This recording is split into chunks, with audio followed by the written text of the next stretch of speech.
এই আস্তে আস্তে কি ব্যাপার, আমি এই জিনিসটাই বুঝলাম না। তুমি বাড়িতে যেমন খাও, একটা জায়গায় বাড়িতে এসেও এত খাও, তোমার কি সমস্যা? এই জন্যই তো দিন দিন খালি মোটো হইতাছো। দেখো তো একটা বল ভাত সব শেষ করে লাইছো আর বইছো কি পাইতা, আরেকটাও তুমি লয়া বইছো। মিথ্যা কথা বললো না। মিথ্যা কথা না ভাই, তুমি দেখো তো কতগুলা মাংস নিয়ে তুমি বইছো। ভাইয়া কি তোমার শুধু শুধু হাবাইতা বলে? হ্যাঁ এর লেগে তো দিন দিন তুমিও কইতাছ আমি খাবে না, ঠিকই তো, আমার দুলাভাই ঠিকই কয়। পরে কিন্তু খাইমু না, তোমার খাইতে হইব। হইছে রাগ করে লাভ নাই, খামা মোটো হইতেছো না। তুমি তো ফুটতে যাইবা গা। আমি তো পারো না দেখো জলে ফুটতে যাইবা গা কয়দিন পরে। একটু গসা দিয়ে নিয়ে যাইও। একলা একলা বেড়াইতে এসো, দুলাভাইরে লইও এখন নাই, ভালো মন্দ যা সব একলাই খাইতেছো।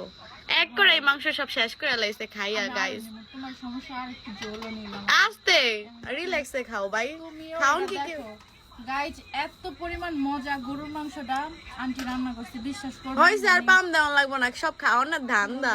অসম্ভব, এটা মিছা না না কথা। না, সব খাওয়ানোর ধান্দা। কথা। আমি বুঝছি, এখন তুমি কিভাবে খাইবা সেটা বলতে পারতেছো না। অনেক মজা, একটা গামলার ভিতরে নিয়ে বসে। সেটাই তো আমি বলতেছি যে দেখেন গাইস, জান্নাত কি খাইতে পারে, আর রিয়েল লাইফেও খায়, শুধু ভিডিওতে খায় না। সারাক্ষণ খালি খাই খাই খাই, কি আবার পানির বোতল কিনা লইছে মিছা কথা। কি নরমাল নরমাল। এটা ও আজকে কিনা দিছে, আমি যে ডিপের পানি খাইতে পারি না। যাই হোক, তুমি তো